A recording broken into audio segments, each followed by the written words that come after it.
ওনার বাপে জানে উনি কেন আসছে। বান্দরবনে তো ওই ডাকাতি হয়েছে, তারপরে ওখানে মানে আমরা দেবতাখুন যেতে চাইছিলাম, তো ওখান থেকে তো যা হলো না, পরে কক্সবাজারের ট্যুর নিচ্ছি আমরা।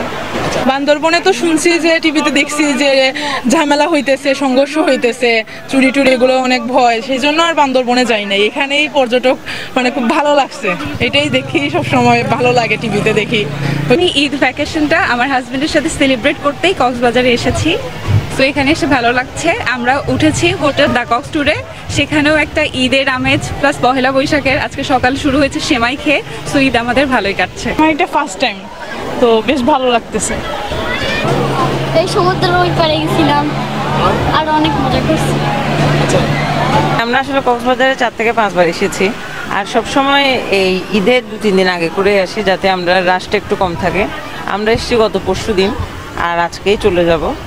তো খুব এনজয় করেছি, গত 2 দিন খালি ছিল মোটামুটি, এখানে খুব মজা করেছি।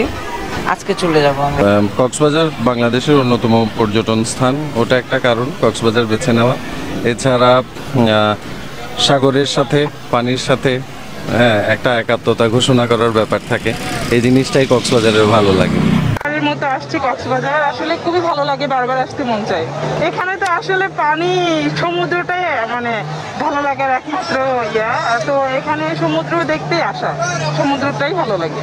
না, কোনো ধরনের হয়রানির শিকার হয়নি, তবে সবকিছুরই দাম একটু বেশি। কেনাকাটা করতে গেলে দেখা যায় যে দ্রব্যমূল্যের দাম তুলনামূলকভাবে অনেক বেশি। একটু তো হবে, এটা যেহেতু পর্যটনমূলক এলাকা, এখানে তো অন্যান্য জায়গার চাইতে এখানে বেশি হবে।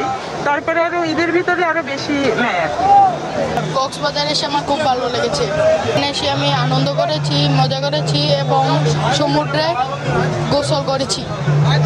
সময় হয়েছে, এই ফ্রি পেয়েছি, পরিবার সবাইকে নিয়ে আসছি এই ঈদের আনন্দ উপভোগ করার জন্য, এবং খুবই ভালো লাগছে। এখানে অনেক মানুষজন এবং ভালো সময় কাটাতেছি আর কি।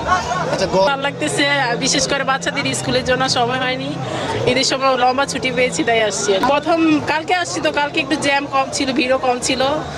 কালকে আজকের তুলনায় কালকেই বেশি ভালো লাগছে।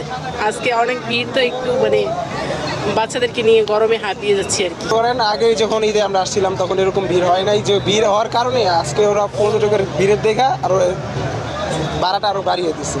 যেরকম ছিল 2000 টাকা, 1500 টাকা, এখানে বাড়াইছে 4000 টাকা, 3000 টাকা, যেগুলো নর্মাল রুম। তো এই জন্য আমরা একটু ভোগান্তিতে আছি। রুমবারও অতিরিক্ত বেশি বলতেছে, যার কারণে আমরা নর্মালি 1000-1500 মধ্যে যে রুমগুলো পাই এগুলো এখন 6000-7000 টাকা। সিঙ্গেল বেড, ডাবল বেড এগুলো তো ওনারা 10,000 টাকার উপর বলতেছে, মানে রুম নেওয়া হয়েছে। এখানে অনেক প্রচুর পরিমাণ পর্যটক। এখন হচ্ছে উন্মুক্ত বিচ, আর হচ্ছে আমাদের নির্ধারিত যে স্থানগুলো আছে লাবণী সুগন্ধা কলালদিতে, এটা হচ্ছে সামান্য পরিমাণ স্থানগুলো। যেহেতু আমাদের লাইফগার্ডের সংকট রয়েছে, জানেন আপনারা 27 জন লাইফগার্ড এবং হচ্ছে আমাদের 15 জন ভলেন্টিয়ার দিয়ে এতগুলো মানুষকে কভার করা আসলে সম্ভব নয়। এটা হচ্ছে সচেতনতার অভাব, সচেতন হতে হবে। যারা আগত পর্যটক বা স্থায়ী যারা আছে তাদের, যারা সমুদ্র সৈকতে সবাইকে সচেতন হতে হবে। আমরা বিভিন্ন জায়গার মধ্যে সাইনিং আছে, আমাদের ওয়াচ টাওয়ার আছে, এখানে আমাদের তথ্যগুলো দেওয়া হচ্ছে। মাইকিংয়ের মধ্যে আমরা বলছি যাতে নিরাপদ স্থান থাকার জন্য আমাদের লাল হলুদ 2 পাশে 2 পতাকা রয়েছে, পতাকার মাঝখানে গোসল করা নিরাপদ। তারপরেও অসংখ্য পর্যটক যারা আছেন কথা না শুনে অনেকেই পানির স্রোতে ভেসে যাচ্ছেন বা বাইরে চলে যাচ্ছেন, তারপর আমরা চেষ্টা করছি তাদেরকে কমিউনিকেশন করে তাদেরকে কাছে রাখার জন্য এবং নিরাপদ স্থানে রাখার জন্য চেষ্টা করছি।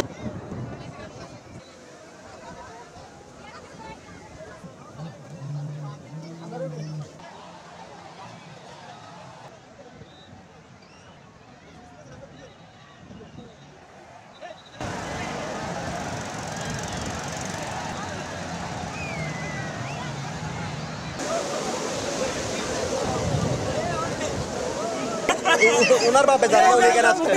ভালো করে একটু ইয়া করিয়েন, দেখায় ওনার বাপ।